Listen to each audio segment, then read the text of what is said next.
Hello Mark, this is Hellena. My student number is S0441012. The speech title is Jamie Heywood, the big idea my brother inspired. And I'm a junior in NCUE.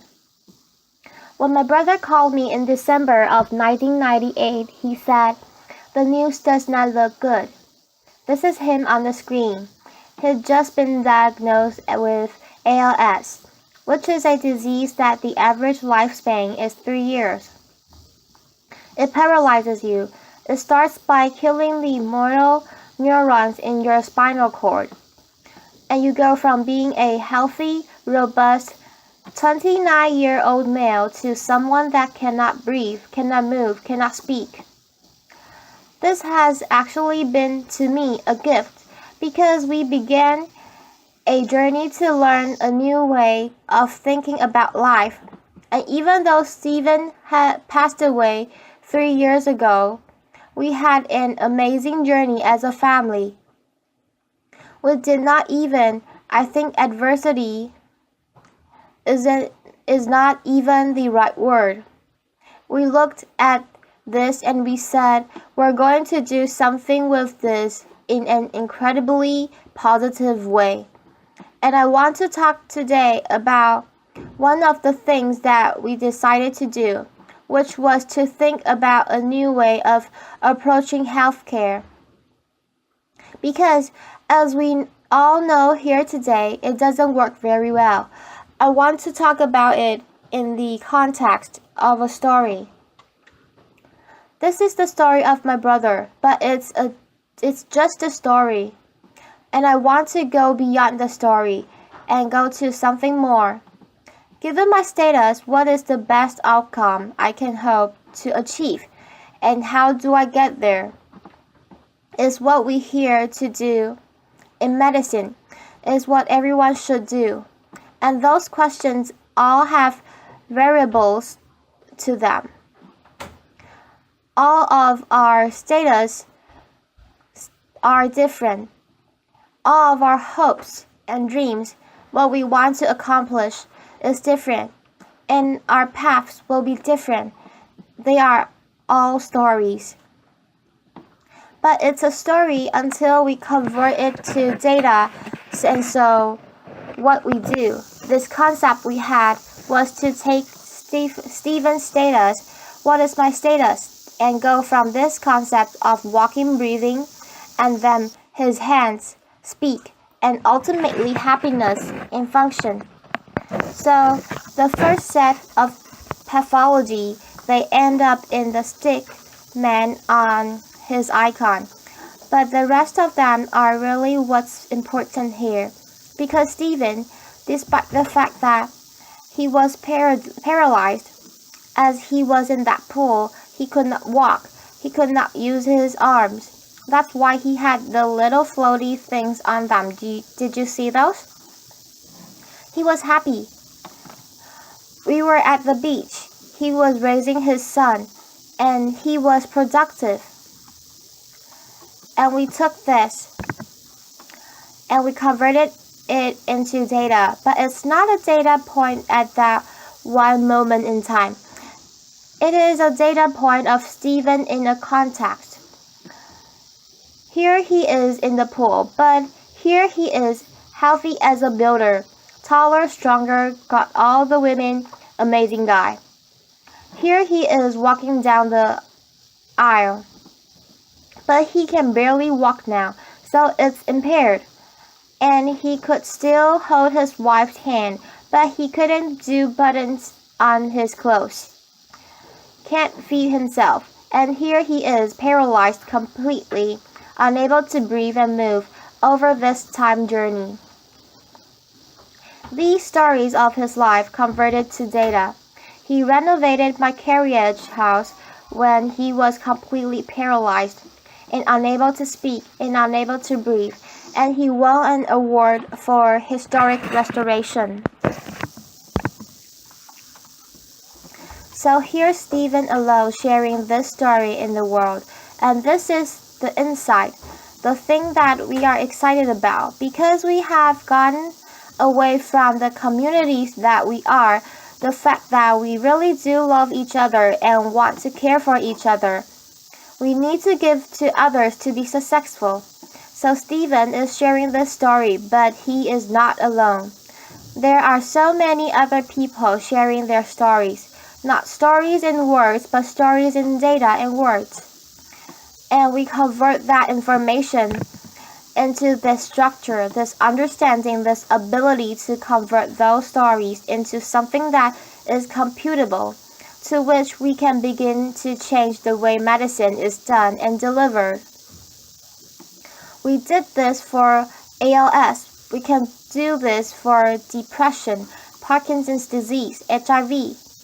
These are not simple. They are not internet scalable. They require thoughts and processes to find the meaningful information about the disease. So this is what it looks like when you go to the website. And I'm going to show you that what patients like me, the company that myself, my youngest brother, and a good friend from MIT started. Here are the actual patients. There are 45,000 of them now, sharing their stories as data. Here is an MS patient. His name is Mike, and he is uniformly impaired on cognition, vision, walking, sensation. Those are things that are different for each MS patient. Each of them can have a different characteristic. You can see fibromyalgia, HIV, LIS, depression. Look at this HIV patient down here, Zinni. It's 2 years of this disease. All of the symptoms are not there, but he is working to keep his CD4 count high and his viral level low so he can make his life better. But you can aggregate this and you can discover things about treatments. Look at this, 2,000 people almost on Capexon. These are patients currently on drugs, sharing data. I love some of these, physical exercise, prayer.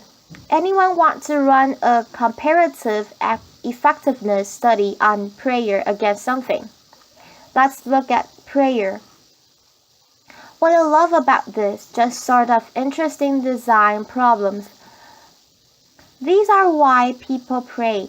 Here is the schedule of how frequently it's a dose. So, anyone want to see the 32 patients that pray for 60 minutes per a day and see if they're doing better? They probably are. Here they are. It's an open network. Everybody is sharing. We can see it all.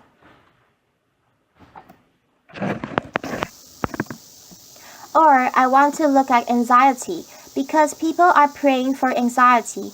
Here is data on 15,000 people's current anxiety right now, how they treat it, the drugs, the components of it, their side effects, all of it in a rich environment.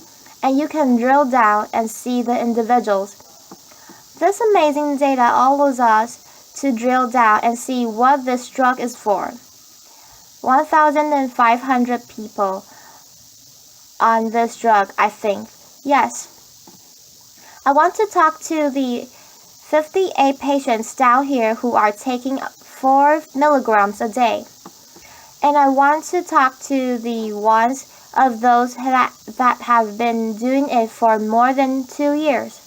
So you can see the duration, all open, all available. I'm going to log in. And this is my brother's profile. And this is a new version of our platform that we're launching right now.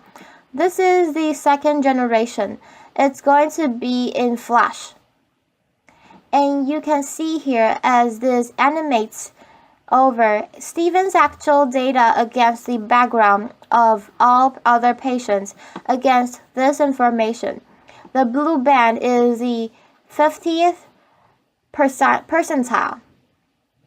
Stephen is the 75th percentile. That he has non-genetic ALS.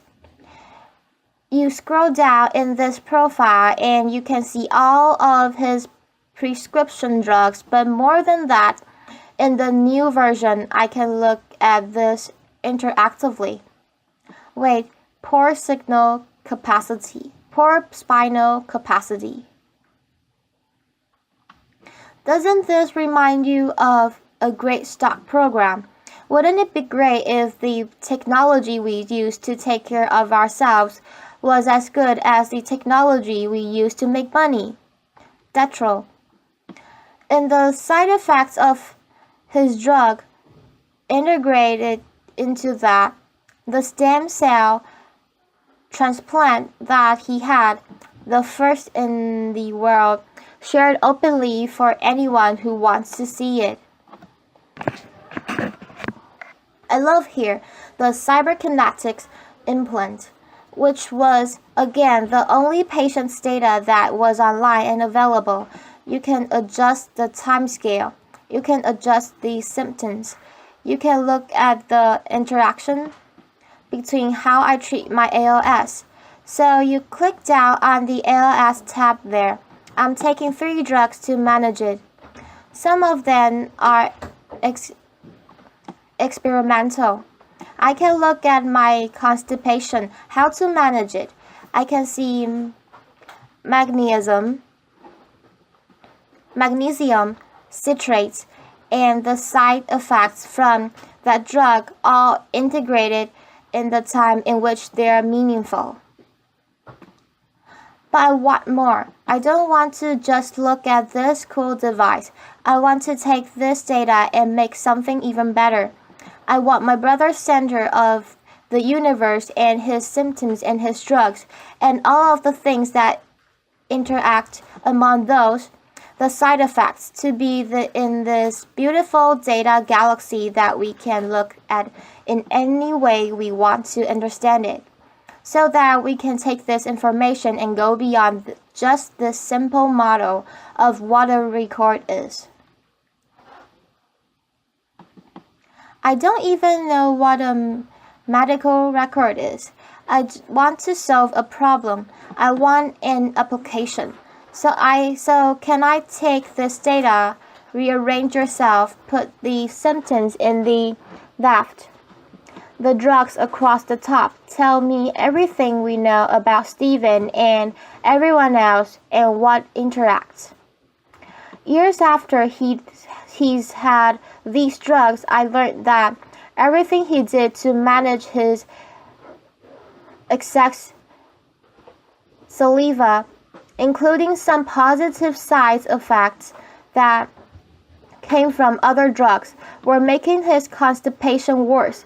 And if anyone's ever had severe constipation and you don't understand how much of an impact that has on your life, yes, that was a pun. You're trying to manage these, and this grid is available here, and we want to understand it. No one's ever had this kind of information, so patients have this. We're for patients. This is all about patients' healthcare. There was no doctors on our network. This is about the patients. So how can we take this and bring them a tool that they can go back and they can engage the medical system?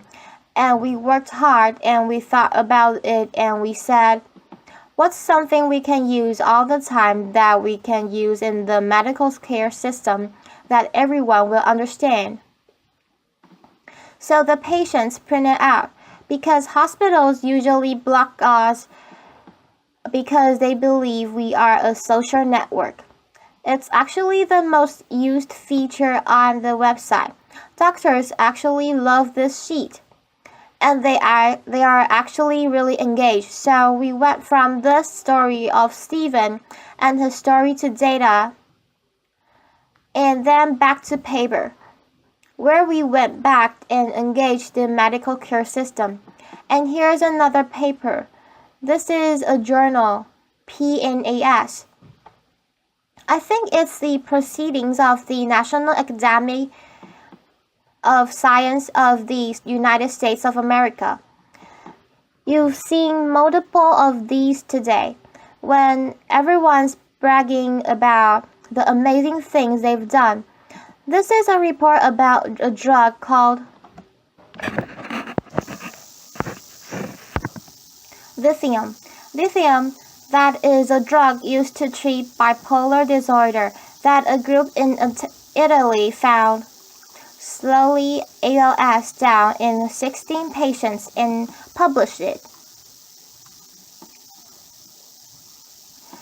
Now we'll skip the critiques of the paper, but the short story is, if you're a patient, you want to be on the blue line. You don't want to be on the red line. You want to be on the blue line, because the blue line is a better line. The red line is way downhill. The blue line is a good line. So we said we look at this. And what I love also is that people always accuse these internet sites of promoting bad medicine and having people do things irresponsibly. So this is what happened when PNAS published this. 10% of the people in our system took lithium. 10% of the patients started taking lithium based on 16 patients of data in a bad publication. And they call the internet irresponsible. Here's the implication of what happens. There's this one guy named Humberto from Brazil who unfortunately passed away 9 months ago, who said, "Hey, listen, can you help us answer this question? Because I don't want to wait for the next trial. It's going to be years. I want to know now. Can you help us?" So we launched some tools. We let them track their blood levels. We let them share the data and exchange it. A data network. And they said, Jamie, PLM, can you guys tell us whether this works or not? And we went around and we talked to people, and they said, you can't run a clinical trial like this, You don't have the blinding. You don't have data. It doesn't follow the scientific method. It's never going to work. You can't do it. So I said, okay, well, we can't do that. Then we can do something harder. Laughter. I can't say whether lithium works in all ALS patients, but I can say whether it works in Humberto. I bought a Mac about 2 years ago. I converted over, and I was so excited about this new feature of the Time medicine that came in Leopard. And we said, because it's really cool, you can go back and you can look at the entire story of your computer and find everything you've lost. And I love it. And I said, what if we built a time machine for patients, except instead of going backwards, we go forward? Can we find out what's going to happen to you so that you can maybe change it? So we did.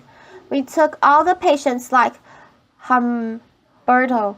That's the Apple background. We stole that because we didn't have time to build our own. This is a real app, by the way. This is not just graphics. And you can take those data, and we find the patients like him and we bring their data together, and we bring their histories into it.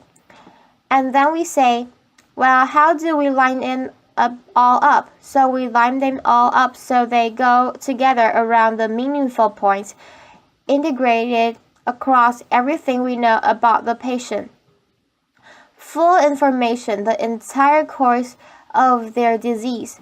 And that's what is going to happen to Humberto unless he do something. And he took lithium and he went down the line, and it works almost every time. Now, the ones that it doesn't work are interesting, but almost all the times it works. It's actually scary. It's beautiful. So we couldn't run a clinical trial. We couldn't figure it out. But we could see whether it was going to work for Humberto. And yeah, all the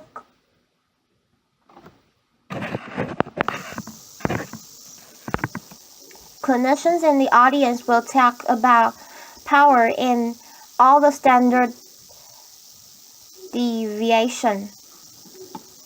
We'll do that later, but here is the answer of the meaning of the patients that actually decided to take lithium. These are all the patients that started lithium. It's the intent to treat curve. You can see here the blue dots on the top. The light ones, those are the people in the study in PNAS that you wanted to be on. And the red ones are the pink ones are on the bottom, are the ones you didn't want to be. And the ones in the middle are all of our patients from the start of lithium at time 0, going forward and then going backward. So you can see we matched them perfectly. Terrifyingly accurate matching. And going forward, you actually don't want to be a lithium patient this time. You are actually doing slightly worse. Not significantly, but slightly worse. You don't want to be a lithium patient this time. But you know, a lot of people dropped out the trial. There is too much dropout. Can we do the even harder thing? Can we go to the patients that actually decided to stay on lithium because they were so convinced they were getting better? We asked our control algorithm, are those 69 patients, by the way, you'll notice that's 4 times the number of patients in the clinical trial. Can we look at those patients and say, can we match them with our time machine to the other patients that are just like them, and what happens? Even the ones that believe they were getting better matched the controls exactly. Those are the lines, that's the power. So I can't tell you lithium doesn't work. I can't tell you that if you did it at a higher dose or if you run the study proper.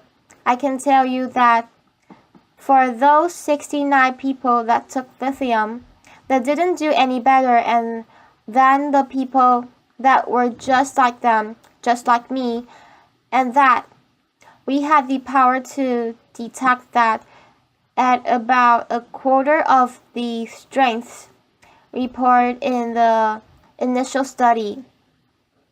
We did that 1 year ahead of the time when the first clinical trial funded by the NIH for millions of dollars failed for futility last week and announced it. So remember, I told you about my brother's stem cell transplant. I never really knew whether it worked. And I put 100 million cells in his cisterna magna, in his lumbar cord, and filled out the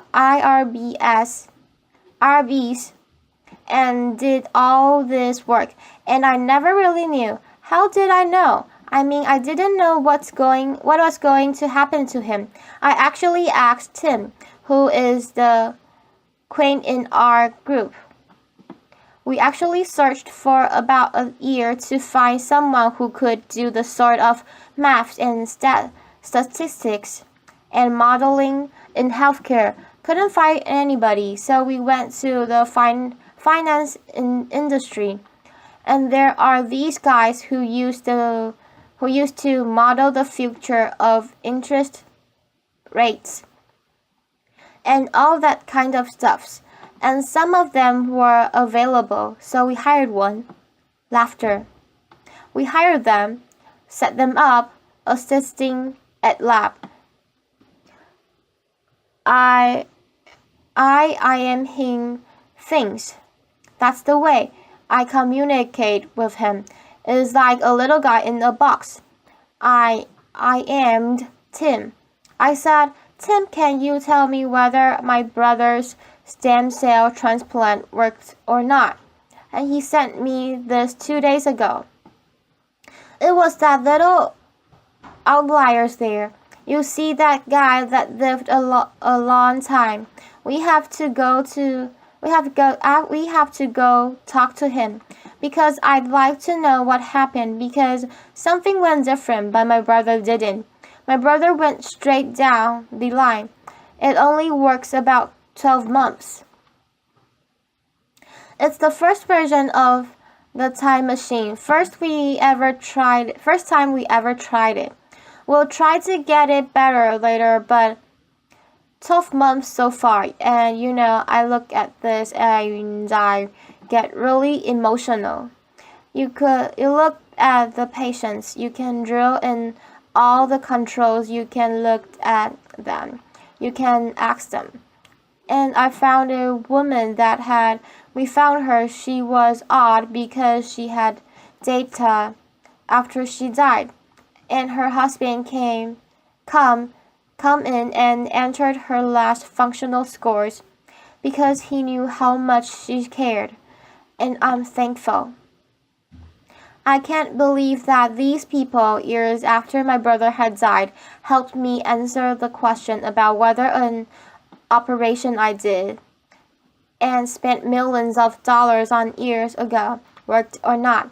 I wished it had been there when I'd done it the first time. And I'm really excited that it's here now because the lab that I founded has some data on a drug that might work, and I'd like to show it. I like to show it in real time now. And I want to do that for all of the disease that we can do that for. I've got to thank the 45,000 people that are doing this social experiment with us. There is an amazing journey we are going on to become human again, to be part of the community again, to share of ourselves, to be vulnerable, and it's very exciting. So thank you. Applause.